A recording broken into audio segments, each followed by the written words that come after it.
who's on the ground in Tel Aviv, Israel, with more on this historic day. Trey. Yeah, Kaylee, it was a celebration across Israel as residents here for the first time in 2 years could breathe a sigh of relief. The peace plan ushered in by the Trump administration saw 20 living hostages reunited with their families. So many of these families have been waiting for answers, and today they got the answers they were looking for. President Trump addressing the Israeli Knesset earlier, and following that address, he spoke exclusively with Fox News about the hostages and the war in Gaza. Take a listen. Mr. President, thank you for speaking with Fox News. Thank you very much. And you're doing a great job, by the way. Thank you, sir. 20 Israelis who were held hostage by Hamas for more than 2 years were released today as part of your peace plan. What did that moment mean to you? Well, everything. You see the enthusiasm really beyond Israel, all over the world. I've never seen anything like it. And I think it just means peace for the Middle East. And it somehow represents, they become representatives of peace for the Middle East, and that's why it's gone like this. Nobody's ever seen anything quite like it. Talk me through how this deal came together. There were very intense negotiations. Our reporting indicates that you were personally on the phone to get this across the finish line. What happened, and when did you know that Hamas was going to release the hostages?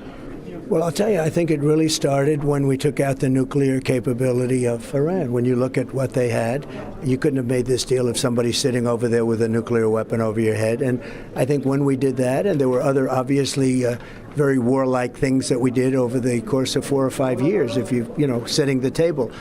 But when we did when we took away that destructive capability from Iran. President Trump also talking about the war inside Gaza, discussing the 2.1 million Palestinians who live there, saying this. I want to ask you about the Palestinian people, more than 2 million of them inside Gaza. They're worried that the result of this deal could lead to them being displaced from their homes or being forced to leave Gaza. What would you tell them about this peace plan? Well, the beauty is we have some of the richest countries in the world, and you know the countries I'm talking about, and they're headed by people that really were helpful and people that I know and that I think are tremendous people. And it's not always popular to say that, but I'm telling you, they're incredible leaders and there's some incredible people. They control vast amounts of wealth, and they're willing to spend that wealth to make things good at Gaza.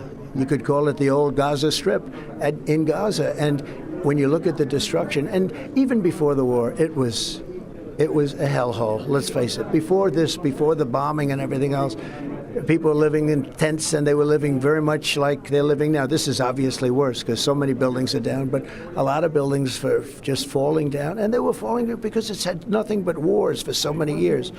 So there's a great opportunity. We have countries of great wealth, enormous wealth, where a fraction of their wealth can help take care of this, and we'll be involved in leadership.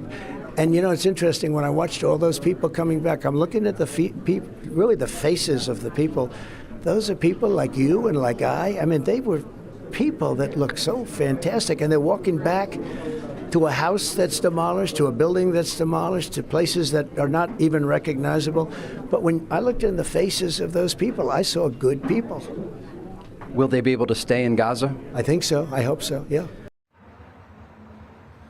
President Trump spoke extensively about Israelis and Palestinians, reiterating he hopes this ceasefire will lead to a broader peace plan across the region.